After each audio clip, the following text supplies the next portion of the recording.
వాళ్ళు ఈ శ్లోకం తప్పులు చదవకుండా ధారణ చేసి అమ్మవారి పాదం మీద కొద్దిగా కుంకం వేసి ఈ శ్లోకం చదివి నమస్కారం చేస్తే భర్త దీర్ఘాయుష్మంతుడై చక్కగా పుత్రపౌత్రాదులను చూసి 3 తరాలు చూసి ఆయన ఒడిలో తలపెట్టుకుని తన శరీరం విడిచిపెట్టగలిగిన భాగ్యాన్ని పొందుతుంది. పసుపు కుంకాలతో 10 కాలం ఉంటుందంటారు.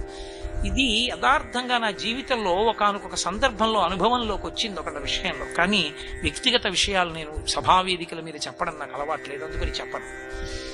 అంత గొప్ప శ్లోకం. అందులో శంకరులు అంటారు,